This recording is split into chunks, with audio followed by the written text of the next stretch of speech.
నమస్కారం, రేషియా టీవీ వార్తలకు స్వాగతం. నా పేరు కృష్ణకుమార్. వార్తల్లో ముందుగా హెడ్లైన్స్. జిల్లాలో 15% మేరకు నేరాలు తగ్గాయి. వార్షిక నివేదిక వెల్లడించిన నరసింహ కిషోర్.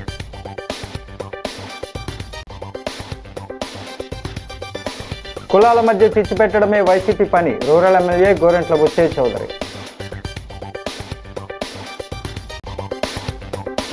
వైసీపీ విధ్వంసకర పాలన, కూటమిది సంక్షేమ పాలన. City MLA Adireddy. RUDA chairman బొడ్డు.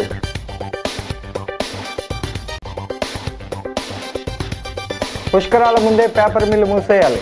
ఆర్టీసీ వ్యవస్థాపక అధ్యక్షుడు మేడా శ్రీనివాస్.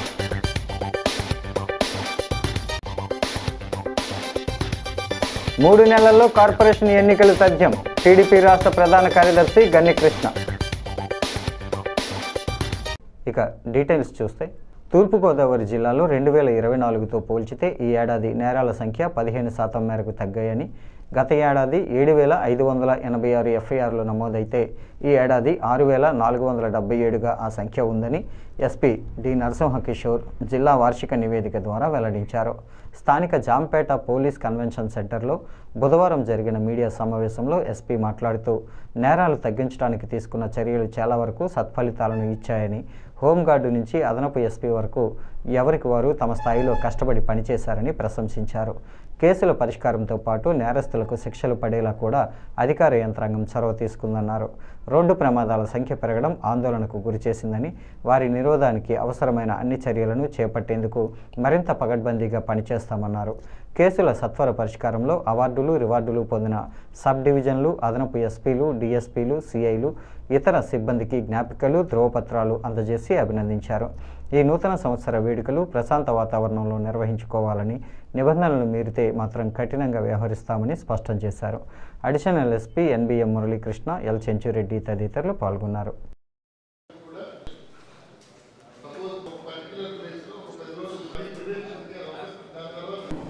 అండ్ సంక్రాంతి శుభాకాంక్షలు కూడా.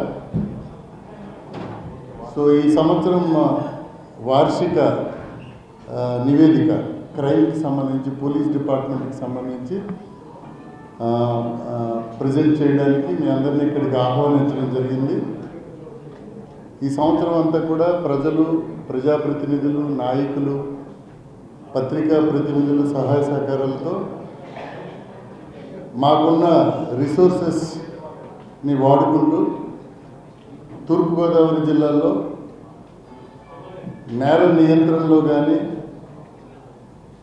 నేరాన్ని డిటెక్ట్ చేయడంలో కానీ, mass law and order issues లేకుండా శాంతి భద్రతలు కాపాడడంలో కానీ, అలాగే ప్రశాంత వాతావరణంలో పండగలు జరుపుకోవడంలో కానీ మా స్టాఫ్ అంతా కూడా చాలా కష్టపడి పనిచేయడం జరిగింది.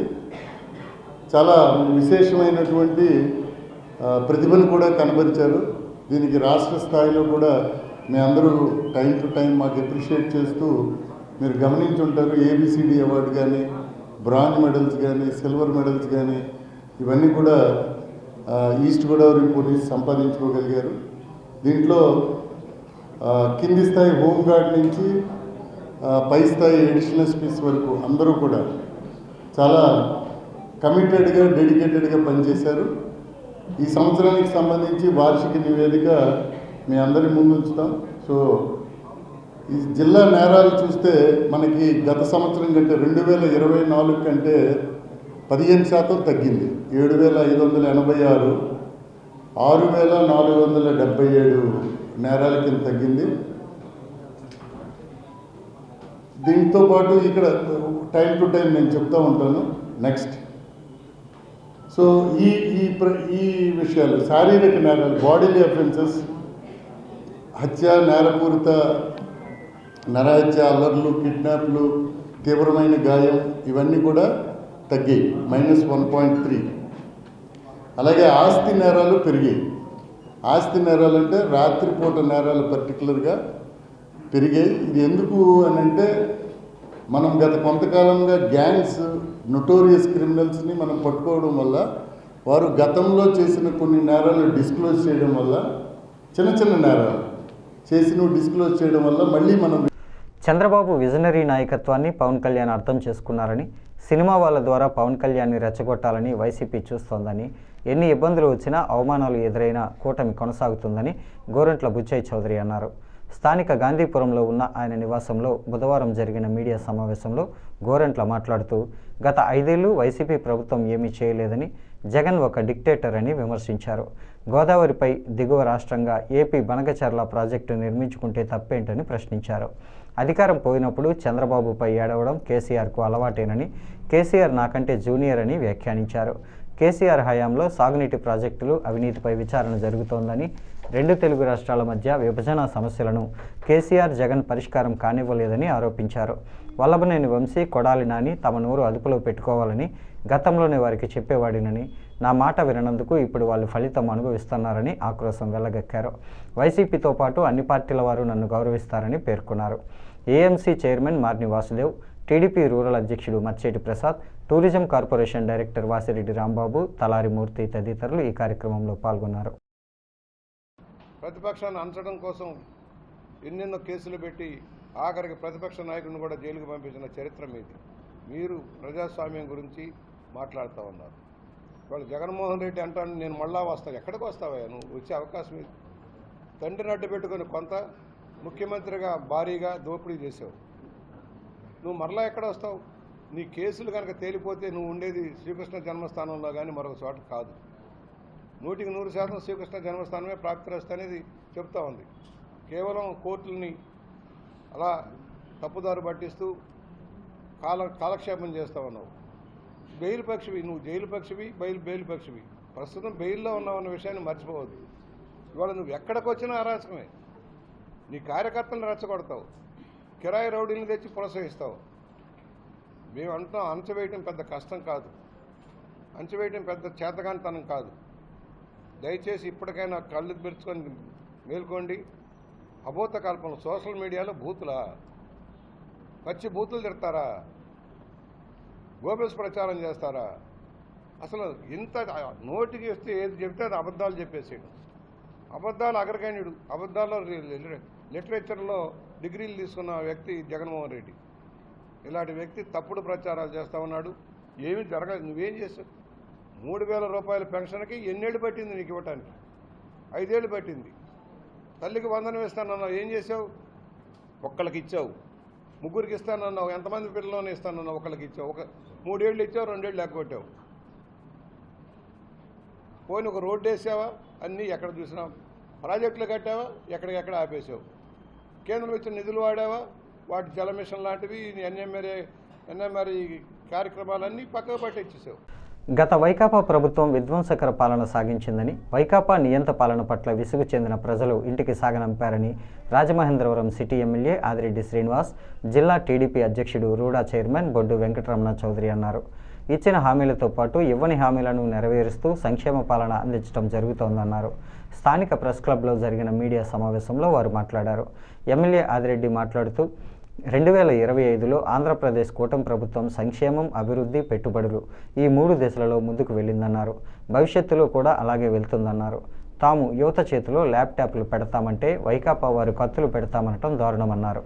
బొడ్డు మాట్లాడుతూ రాష్ట్రం దేవాలయం, ప్రజలే దేవుళ్ళు, అభివృద్ధి లక్ష్యం, పారదర్శకతే పునాది అనే నినాదంతో కూటమి ప్రభుత్వం ముందుకు సాగుతోందన్నారు. 2024లో ప్రజలు ఇచ్చిన స్పష్టమైన తీర్పుతో ఏర్పడిన కూటమి ప్రభుత్వం ఒకే ఏడాదిలో రాష్ట్రాన్ని మళ్లీ అభివృద్ధి పట్టాలు ఎక్కించిందని అన్నారు.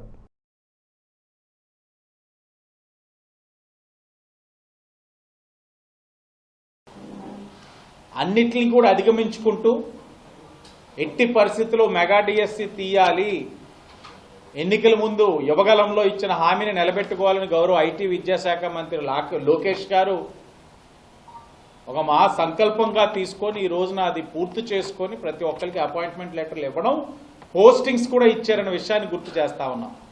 గత 5 సంవత్సరాలు ఏం చేశారండి వైసీపీ వాళ్ళు? మెగా డిఎస్సి అని పేరుతోటి దగా చేశారు. ఈరోజు కానిస్టేబుల్స్ కూడా మొన్ననే చూశారు, 5,757 మందికి నియామక పత్రాలు ఇస్తూ పూర్తి చేసుకొని నియామక పత్రాలు ఇస్తూ వెళ్ళిపోతా ఉంటే హోమ్ మినిస్టర్ గారు, సార్ మీరు స్టైఫండ్ పెంచుతారని అన్నారు, ప్రస్తుతం 4,500 వస్తున్నాయంటే ఒక్క మాట అడగడంతో 4,500 ఒక్కసారిగా 12,500 పెంచిన ఘనత ఈ కూటమి ప్రభుత్వం అన్న విషయాన్ని కూడా మీకు గుర్తు చేస్తా ఉన్నాం. స్త్రీలకి మాత్రమే కాదు, దివ్యాంగులు ఎవరైతే ఉన్నారో వారికి కూడా ఉచిత బస్సు సౌకర్యం కల్పించింది కూటమి ప్రభుత్వం. ఇక రైతు సోదరుల విషయానికి వస్తే అన్నదాత సుఖీభవ ఈ స్కీమ్ కింద మనం 20,000 ప్రతి కుటుంబానికి, రైతు కుటుంబానికి ఇస్తామన్నాం. అందులో భాగంగా కేంద్ర ప్రభుత్వం, రాష్ట్ర ప్రభుత్వం 2 విడతలుగా ఇప్పటికే 14,000 రూపాయలు రైతులకు జమ చేయడం జరిగింది. ఈ స్కీమ్లో 64 లక్షల రైతులకు లబ్ధి జరిగింది. 6,310 కోట్ల రూపాయలు వారి ఖాతాల్లో జమ చేయడం జరిగింది. రైతు సోదరులకు అన్నదాత సుఖీభవ. ఇక దీపం పథకం, దీపం 2.0 కింద ప్రతి సంవత్సరం 3 సిలిండర్. చారిత్రక రాజమండ్రి పేరును రాజమండ్రి లేదా రాజమహేంద్రిగా మార్చి ఇక్కడ ప్రజల ఆత్మగౌరవాన్ని కాపాడాలని, వెంటనే రాజమహేంద్రవరం పేరును తొలగించాలని రాష్ట్రీయ ప్రజా కాంగ్రెస్ పార్టీ వ్యవస్థాపక అధ్యక్షుడు మేడా శ్రీనివాస్ డిమాండ్ చేశారు. ది రాజమండ్రి ప్రెస్ క్లబ్లో బుధవారం జరిగిన మీడియా సమావేశంలో మేడా శ్రీనివాస్ మాట్లాడుతూ 2027లో జరిగే గోదావరి పుష్కరాలను దృష్టిలో పెట్టుకొని 3 నెలల ముందుగానే కాలుష్యాన్ని వెదజల్లుతూ విష రసాయనాలను వదులుతున్న పేపర్ మిల్లును మూసేయాలని ప్రభుత్వానికి విజ్ఞప్తి చేశారు. అప్పుడే ప్రజలు, భక్తులు గోదావరిలో పుణ్యస్నానాలు చేయడానికి ఆస్కారం ఉందని, అలా చేయకపోతే ప్రమాదకర వైరస్ బారిన పడి కొత్త రోగాలు తెచ్చుకునే అవకాశం ఉందని ఆందోళన వ్యక్తం చేశారు. గోదావరి పుష్కరాల నేపథ్యంలో 14 అంశాలతో రాష్ట్ర ప్రభుత్వానికి ఒక నివేదిక రూపొందించామని, దాని మేరకు అన్ని చర్యలు తీసుకోవాలని కోరారు. ఆర్పీసీ నాయకులు పెండియాల కామరాజు, కొత్తపల్లి భాస్కర్ రామం, డివి రమణమూర్తి, దోషి నిశాంత్, బర్లా ప్రసాద్, ఆర్కే చెట్టి, ఎండి హుస్సేన్, వర్ధనపు శరత్ కుమార్, దుడ్డే త్రినాథ్, బస సోనియా తదితరులు ఈ కార్యక్రమంలో పాల్గొన్నారు. సార్ హార్ట్లీ ఎఫిషియెంట్స్ ఫ్లాష్ న్యూసా 2027 పుష్కరాలకి రాష్ట్ర ప్రభుత్వం డేట్ ఖరారు చేసింది 23వ తారీఖుని. కాకపోతే ఏంటంటే రాష్ట్ర ప్రభుత్వానికి మేము ఒక నివేదికను పంపించాం రాష్ట్రీయ ప్రజా కాంగ్రెస్ పార్టీ నుంచి. ఎందుకంటే 10 కోట్ల మంది ఎస్టిమేషన్ అని చెప్తున్నారు, ప్రపంచవ్యాప్తంగా తరలి వస్తారని చెప్తున్నారు. అలాగే దానికి తగినటువంటి ఏర్పాట్లు సుమారు 3,000 కోట్ల రూపాయల బడ్జెట్ కేటాయింపులు అని కూడా ప్రభుత్వం స్పష్టంగా చెప్తుంది. దాని మీద కార్యాచరణ సిద్ధం చేయడానికి రాష్ట్ర ప్రభుత్వం తీసుకున్నటువంటి నిర్ణయాల్లో మేము కొన్ని తప్పుపడుతున్నాం. ఎందుకంటే ప్రజలకి ఏదైతే అవసరం, పుష్కరాలు ఎంత ఘనంగా నిర్వహించాలి, 2015 పుష్కరాల్లో జరిగినటువంటి అపశృతులు ఇప్పుడు మళ్ళా తలెత్తకుండా ఉండాలి అంటే ప్రపంచవ్యాప్తంగా ఒక గొప్ప పేరు ప్రఖ్యాతులు దక్కాలి అన్న ఖచ్చితమైనటువంటి నిర్ణయాత్మకమైనటువంటి నిర్ణయాల్ని రాష్ట్ర ప్రభుత్వం అమలు చేయాల్సినటువంటి అవసరం ఉందని రాష్ట్రీయ ప్రజా కాంగ్రెస్ పార్టీ 14 అంశాలని క్రోడీకరిస్తూ రాష్ట్ర ప్రభుత్వానికి నివేదికని సబ్మిట్ చేయడం జరిగింది. అందులో ప్రధానంగా ఏంటంటే పుష్కరాలకి 3 నెలల ముందుగా ఆంధ్రప్రదేశ్ పేపర్ మిల్ని క్లోజ్ చేయాలని, నిలిపివేయాలని ప్రధానంగా సూచించాం. ఎందుకంటే విపరీతమైనటువంటి పొల్యూషన్, ప్రమాదకరమైనటువంటి రసాయనాలు ఆ రోజు విడుదలవుతాయి. ఇప్పటికే కేరళ, ప్రయాగ్రాజ్ అలాగే కర్ణాటక రాష్ట్రాల్లో ఘోరమైనటువంటి బ్యాక్టీరియాస్ చెవులు ముక్కు రంధ్రాల నుంచి వెళ్ళి అసలు ప్రమాదకరమైన పరిస్థితులకి ప్రాణాలు కూడా పోయేటటువంటి పరిస్థితులు ఉన్నాయని చెప్పి మనం అనేక ప్రచార మాధ్యమాల్లో చూస్తున్నాం. ప్రజలు, భక్తులు రక్షింపబడతారు. వాయు కాలుష్యం మూలంగా కూడా చాలా ప్రమాదకరమైన పరిస్థితులు వచ్చేటటువంటి పరిస్థితులు ఉన్నాయి. ఇక ఖచ్చితంగా ఈ 2 చర్యలు ప్రభుత్వం చేపట్టమని చెప్పి ఆల్రెడీ మన తూర్పుగోదావరి జిల్లా కలెక్టర్ గారికి, ఆంధ్రప్రదేశ్ ముఖ్యమంత్రి గారికి మేము తెలియజేయడం జరిగింది. రాజమహేంద్రవరం నగరపాలక సంస్థ ఎన్నికలు మరో 3 నెలల్లో నిర్వహిస్తారన్న సమాచారం తనకు ఉందని టీడీపీ రాష్ట్ర ప్రధాన కార్యదర్శి గూడ మాజీ చైర్మన్ గన్ని కృష్ణ వెల్లడించారు. ఎన్నికలు జరగకుండా ఎవరూ అడ్డుకోలేరని వ్యాఖ్యానించారు. స్థానిక గన్ని శుభమస్తు కళ్యాణ మండపంలో బుధవారం జరిగిన విలేకరుల సమావేశంలో గన్ని కృష్ణ మాట్లాడుతూ విద్యార్థుల పరీక్షల సమయంలో ఎన్నికలు నిర్వహించరాదన్న ఉద్దేశంతో పంచాయతీలు స్థానిక సంస్థల ఎన్నికలను 10వ తరగతి పరీక్షలు పూర్తయ్యాక నిర్వహించేందుకు ప్రభుత్వం సిద్ధమవుతోందన్నారు. అదేవిధంగా స్థానిక సంస్థల ఎన్నికల అనంతరం కార్పొరేషన్ ఎన్నికలను కూడా జరిపించే ఉద్దేశంతో ముఖ్యమంత్రి చంద్రబాబు ఉన్నారని అన్నారు. కార్పొరేషన్ ఎన్నికలు జరగకుండా అడ్డుకోవాలని ఎవరూ చూడటం లేదని, ఎవరైనా అడ్డుకోవాలని చూసినా ఎన్నికలు ఆగవన్నారు. 2027లో గోదావరి పుష్కరాల నేపథ్యంలో నగరపాలక సంస్థకు పాలకవర్గం ఉంటే బాధ్యతల్లో వారు కూడా పాలు పంచుకోవడానికి అవకాశం ఉంటుందన్నారు. మేయర్ అభ్యర్థి విషయంలో కూటమిలోని మంత్రి దుర్గేష్, ఎంపీ పురంధరేశ్వరులతో కూడా తాను మాట్లాడానని, కూటమి తరపున మేయర్ అభ్యర్థి టీడీపీ నుంచే ఉండాలన్న అభిప్రాయం వ్యక్తమైందన్నారు. శుభాకాంక్షలు, మరి సంక్రాంతి శుభాకాంక్షలు కూడా తెలియజేసుకోవడం. ఈ ప్రత్యేకించి ఈ సమావేశాన్ని ప్రతి సంవత్సరం ఇదే డిసెంబర్ 31ని పాత సంవత్సరానికి వీడుకోలు పలుకుతూ కొత్త సంవత్సరానికి స్వాగతం పలకడం కోసం మీ అందరితో సెలబ్రేట్ చేసుకోవడం కోసం. అంటే నాకు తెలిసిన ఇన్ఫర్మేషన్ ప్రకారం మీ కోరిక అతి త్వరలో నెరవేరిపోతుందండి. అతి త్వరలోనే ఇంకా ఎవరు ఆఫ్ చేసినా ఆగేది కాదు. ఈ బహుశా నెక్స్ట్ మంత్ 1 or 2 monthsలో నోటిఫికేషన్ రాబోతుంది. మా రాబోయే 10th క్లాస్ ఎగ్జామ్స్ అన్నీ అయిన తర్వాత సమ్మర్ లోపల జరగబోతానని చెప్పి నాకు తెలిసిన వార్త మీతో పంచుకుంటున్నాను. ఇంకా పుష్కరాలకే మిమ్మల్ని మేయర్ పదవిలో చూడగలరు. అది దైవేచ్ఛ. జనాల్ని డైవర్ట్ చేయడం కోసం, జనాలు భయభ్రాంతులను చేయడం కోసం తనే రాబోతున్నాడు, మేమే రాబోతున్నాం, మా ప్రభుత్వం రాబోతుందని చెప్పేసి ఒక ఇంజెక్షన్, ఒక పాయిజనస్ ఇంజెక్షన్ ఇంజెక్ట్ చేయడం కోసం ఆయన కానీ ఆయన కూడా మిగిలిన 10 మంది 100 మంది మిగిలినట్టున్నారు. వాళ్ళు కానీ నిరంతరం కూడా మాట్లాడుతున్నారు. ప్రజలంతా సన్నాసులేం కాదండి. ఎందుకంటే ఒకసారి ఒక్క ఛాన్స్ ఇవ్వండి అన్న పాపానికి 5 ఏళ్ళు నానా హింసలో పడ్డారు, జైలుకి వెళ్ళారు, నానా బాధలు పడ్డారు. అప్పుడు పిల్లల భవిష్యత్తు కూడా ఒక తరం భవిష్యత్తు వెనక్కిపోయిందండి. ఇప్పుడు మళ్ళీ ఆ తప్పు చేయడానికి ఎవరు కూడా సిద్ధంగా లేరు. ఈ తెలుగుదేశం ప్రభుత్వానికి మళ్ళీ, ఎందుకంటే దీనికి కూటమి ప్రభుత్వానికి అండగా పవన్ కళ్యాణ్ గారు కూడా చాలా బాగా సిన్సియర్గా వర్క్ చేస్తున్నాడు. ఆయన దాంట్లో ఎనీ డౌట్. ఆయన సిన్సియర్గా వర్క్ చేయడమే కాకుండా చాలా సర్ది చెప్తాడు. ఆ పార్టీ వాళ్ళు కూడా సర్ది చెప్తారు అందరూ కూడా. కాబట్టి ఆయన కూడా అప్రిషియేట్ చేయవలసిన అవసరం ఉంది. కాబట్టి కూటమి ప్రభుత్వాన్ని కాదనుకుని మళ్ళీ ఆ 11 సీట్ల ప్రభుత్వాన్ని మళ్ళీ తీసుకురావడం కోసం ఎవరు కూడా సిద్ధంగా లేరు. సాధన చేస్తే అది ఎప్పటికైనా ఫలిస్తుందని సమన్వయ సరస్వతి బ్రహ్మశ్రీ సామవేదం షణ్ముఖ శర్మ అన్నారు. మనసుని వశం చేసుకోలేనివాడు పరమాత్మ గురించి తెలుసుకోలేడని, ఇంద్రియ నిగ్రహంతోనే మనసుని అదుపులో ఉంచుకోగలమని వివరించారు. స్థానిక టీనగర్ హిందూ సమాజంలో ఋషిపీఠం చారిటబుల్ ట్రస్ట్ ఆధ్వర్యాన బ్రహ్మశ్రీ సామవేదం షణ్ముఖ శర్మ నిర్వహిస్తున్న 60 రోజుల సంపూర్ణ మహాభారత ప్రవచన యజ్ఞం ప్రతిరోజు సాయంత్రం దిగ్విజయంగా కొనసాగుతోంది. ఇందులో భాగంగా షణ్ముఖ శర్మ 34వ రోజు కొనసాగిస్తూ కృష్ణతత్వం గురించి, నామముల గురించి చెప్పమని ధృతరాష్ట్రుడు అడిగితే వ్యాసుడు గాంధారి సమక్షంలో సంజయుడు వివరించాడని తెలిపారు. భక్తితోనే కృష్ణతత్వాన్ని తెలుసుకోగలమన్నారు. కృష్ణుడి అవతారంతోనే అతని నామములు కూడా అవతరించాయని చెప్పారు. కౌరవ సభకు వెళ్ళి తమ తరపున సందేశం ఇవ్వడానికి శ్రీకృష్ణుడు సరైన వాడని పాండవులు భావించి అతడి దగ్గరకు వెళ్ళారు. మమ్మల్ని ఆపదల నుంచి గట్టెక్కించడానికి నువ్వు తప్ప మరొకడు కనిపించటం లేదు, నిన్ను మాకిచ్చి పాండురాజు వెళ్ళిపోయాడు అని ధర్మరాజు శరణాగతుడై చెబుతాడని సామవేదం తెలియజేశారు. పుష్పాలను సమర్పణ చేసి గురుగారు ఆశీస్సులు అందుకుంటారు.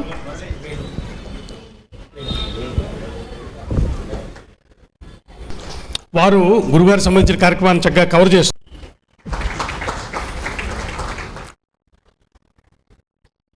తర్వాత మన బ్రహ్మగారు రాజేష్ శర్మ గారు గురుగారికి పుష్పమాల.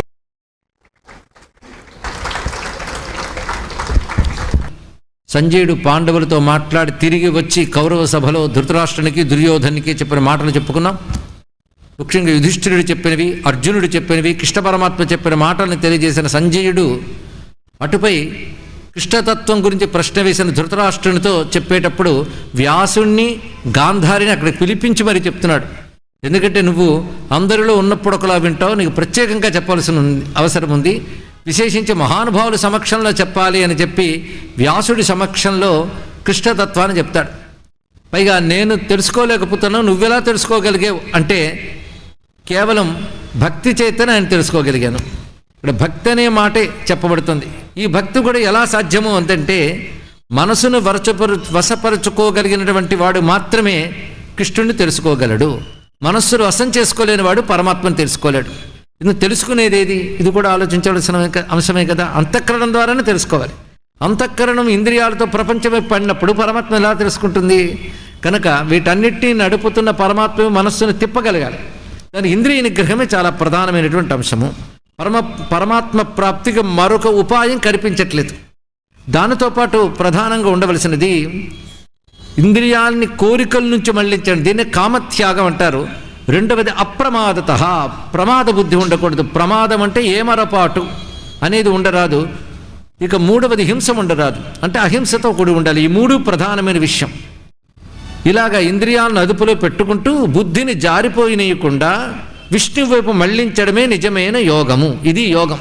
దీన్ని జ్ఞానపథమన్నా భక్తిపథమన్నా పరమాత్మ వైపు మనస్సుని త్రిప్పడమే ప్రధానమైన అంశము అని చెప్తూ, కేశవుడు ఇంద్రియ నిగ్రహం ఉన్న వాళ్ళకే దొరుకుతాడన్నప్పుడు ఆ ఇంద్రియాలు నిగ్రహింపబడతాయంటే వేదాది శాస్త్రములు చదివి వాటిలో చెప్పిన యోగమును దేశంలోని మరే రాష్ట్రంలో ఇవ్వని విధంగా ముఖ్యమంత్రి సహాయ నిధి ద్వారా పేదల వైద్యానికి సీఎం చంద్రబాబు నాయుడు ఆర్థిక సహాయం అందించడం పట్ల రాజమహేంద్రవరం రూరల్ ఎమ్మెల్యే గోరెంట్ల బుచ్చయ్య చౌదరి కృతజ్ఞతలు తెలిపారు.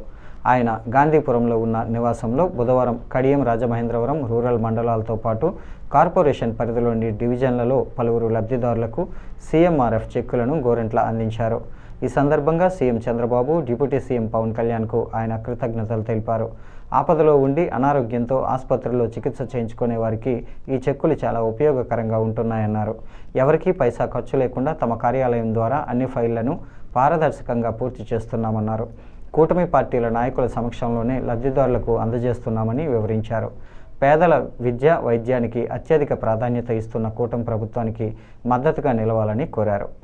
AMC chairman Marni Vasudev, TDP rural అధ్యక్షుడు Matseti Prasad, tourism corporation director Vasireddy Rambabu, Panduri Apparao, Kurukuri Kishore, Talari Murthy తదితరులు ఈ కార్యక్రమంలో పాల్గొన్నారు.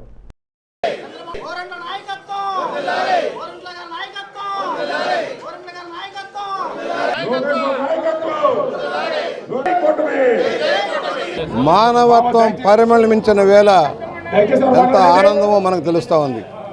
పేద ప్రజల గుండెల్లో శాశ్వత నివాసం కల్పించే చంద్రబాబు గారి నాయకత్వం కింద ఇవాళ అనేక సంక్షేమ కార్యక్రమాలు అమలవుతున్నాయి. ముఖ్యంగా ముఖ్యమంత్రి సాయం నుంచి భారతదేశంలో ఏ రాష్ట్రంలో లేని విధంగా పేదలకు వైద్య ఖర్చులు భరించడం కోసం అనేక సంక్షేమ కార్యక్రమాలు అమలవుతున్నాయి. దానిలో ముఖ్యమంత్రి సాయం నుంచి ఇవాళ మన నియోజకవర్గంలో 3 కోట్ల రూపాయలు ఇప్పటికే ఇచ్చారు. 257 మంది పైచలకు లబ్ధిదారులకు చేకూరింది. ఎవరైతే నిజమైన చూస్తూ ఉన్నారు మీరు, ఎలాంటి వాళ్ళు, కాళ్ళు పోయిన వాళ్ళు, ఆరోగ్యం తట్టుకోలేక ఆరోగ్య ఖర్చులు భరించలేని వాళ్ళు, అకాల మరణం చెందిన వాళ్ళు, ప్రమాదంలో మరణించిన వాళ్ళకి భారీగా సాయం చేస్తూ ఉన్నారు. రాష్ట్ర వ్యాప్తంగా ఇంత ఉదారంగా సాయం చేసే ముఖ్యమంత్రిని ఏనాడు లేదు. గతంలో కూడా నేను 5 సంవత్సరాల్లో దాదాపుగా 10-12 కోట్ల రూపాయలు సీఎం రిలీఫ్ ఫండ్ ఇచ్చాం. మళ్ళీ ఇవాళ ఇప్పటికే 3 కోట్ల రూపాయలు ఆల్రెడీ సాయం అందుతుంది. ఇంకా పెండింగ్లో ఉన్నాయని చేస్తున్నాం. 1 రూపాయి ఖర్చు లేకుండా వారి ప్రాసెస్ అంతా మేమే చేయించి చెక్కులు తెచ్చి నాయకుల సమక్షంలో వారికి స్వయంగా ఇస్తున్నాం. 1 రూపాయి ఖర్చు లేకుండా ఎలాంటి అవినీతి అక్రమాలకు చోటు లేకుండా చేస్తున్న విధానం గణనీయంగా ఉంది. దానికి ముఖ్యమంత్రి గారిని అభినందనలు తెలియజేస్తున్నాం. దానికి సహకరిస్తున్న మోడీ గారికి, లోకేష్ గారికి, పవన్ కళ్యాణ్ గారికి కూడా అభినందనలు తెలియజేస్తూ, ఇది పేద ప్రజల ఆరోగ్యాన్ని కాపాడటం కోసం ఆరోగ్యశ్రీని కూడా పరిరక్షణ చేసి ఆరోగ్య రంగంలో పేదలకు కూడా ఉచితంగా వైద్యం అందేలాగా చేయటం, రాబోయే రోజుల్లో 24 లక్షల రూపాయల దాకా కూడా ఇన్సూరెన్స్ పథకం అమలు చేయడం కోసం రాష్ట్ర ప్రభుత్వం కృషి చేస్తుంది. ప్రతి పేదవాడికి కూడా వైద్యం అందరికీ అందుబాటులో ఉండాలనే లక్ష్యంలో చంద్రబాబు గారు చేసిన కృషికి ధన్యవాదాలు తెలియజేస్తూ ఈ రోజున లబ్ధిదారులందరూ కూడా నూతన సంవత్సర శుభాకాంక్షలు తెలియజేస్తా ఉన్నాం. ప్రతి హిందువు హిందూ ధర్మం, సంస్కృతి పరిరక్షణకు కృషి చేయాలని, హిందూ మతం కాదని హిందూ ధర్మమని, ఆ ధర్మాన్ని మనం రక్షిస్తే ఆ ధర్మమే మనల్ని కాపాడుతుందని ద్రాక్షారామ మాణిక్యాంబ సమేత భీమేశ్వర స్వామి ఆలయ అర్చకుడు జుత్తక వీర్రాజు శర్మ అన్నారు. స్థానిక రాజేంద్రనగర్ 12 కులాయిల సెంటర్లో అధ్యక్షుడు దొండపాటి సత్యంబాబు అధ్యక్షతన జరిగిన హిందూ సమ్మేళనం కార్యక్రమంలో ముఖ్య అతిథిగా హాజరైన జుత్తక వీర్రాజు శర్మ మాట్లాడుతూ హిందూ ధర్మ వైశిష్ట్యాన్ని సంబంధించిన సంఘటనలను తెలియజేశారు. దేవాలయాలు ఆధ్యాత్మిక క్షేత్రాలుగా తీర్చిదిద్దేందుకు కృషి చేస్తూ మన ఇతిహాసాలను సంరక్షించుకోవాల్సిన ఆవశ్యకత ఉందని తెలిపారు. సేవాభారతి కర్రి శ్రీనివాస్ మాట్లాడుతూ హిందువుల ఐకమత్యం కోసం 100 ఏళ్ల క్రితం ఆర్ఎస్ఎస్ను స్థాపించారని, ఈ సనాతన ధర్మాన్ని రక్షించడానికి మనమందరం ఒక్కటై నడవడానికి నడుం బిగించాలన్నారు. ఈ కార్యక్రమంలో హిందూ సమ్మేళనం రాజేంద్రనగర్, నెహ్రూ నగర్ కమిటీ సభ్యులు, ప్రజలు పాల్గొన్నారు. జై శ్రీరామ్, జై శ్రీరామ్.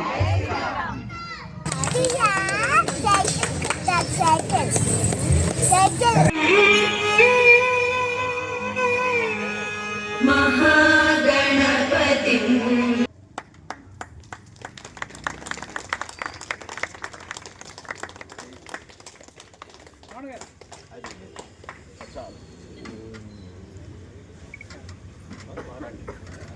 శివుడే పరమేశ్వర సేవలో ధరించి మన ముందు వచ్చారు.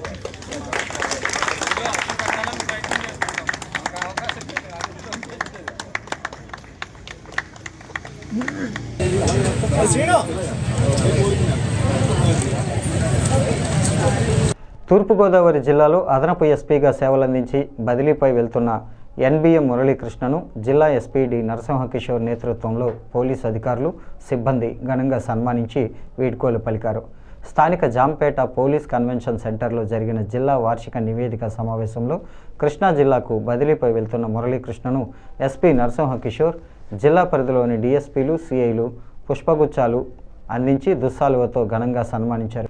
ఈ సందర్భంగా ఎస్పీ మాట్లాడుతూ ఎన్బిఎం మురళీకృష్ణతో సహా ఇక్కడ పనిచేసిన అదనపు ఎస్పీలందరూ పోలీస్ యంత్రాంగం విధి నిర్వహణలో బాగా సహకరించారని ప్రశంసించారు. తాను అందుబాటులో లేని సమయంలో కూడా మురళీకృష్ణ అందరితో సమన్వయం చేసుకుంటూ నేరాల నియంత్రణకు పోలీస్ శాఖపై గౌరవం పెంచేలా మంచిగా పనిచేశారని కితాబునిచ్చారు. ఆయనకు పదవీ కాలం మరొక 7 నెలలు ఉందని, అయితే ఆయనను వదులుకోవటం ఇష్టం లేనప్పటికీ సొంత జిల్లాకు వెళ్తున్నందున తప్పని పరిస్థితుల్లో అంగీకరించామని స్పష్టం చేశారు. అదనపు ఎస్పీ ఎల్ చెంచురెడ్డి, డిఎస్పీలు పాల్గొన్నారు.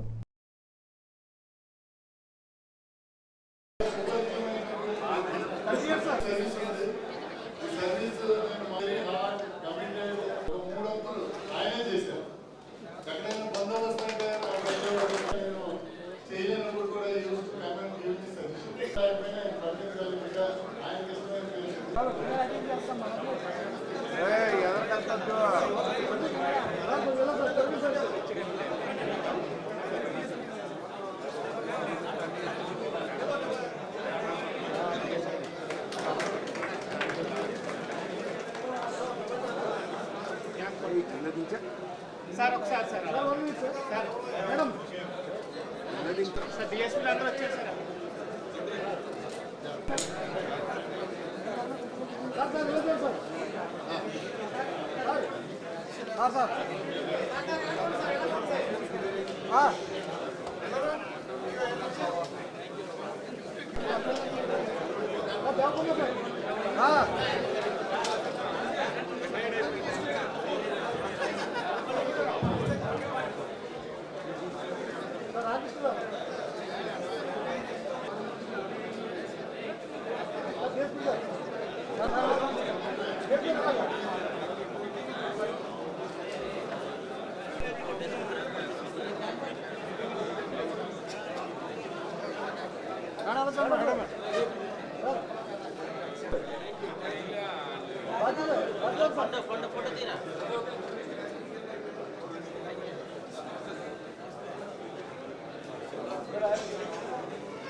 ఈ వార్తలు ఇంతటితో సమాప్తం.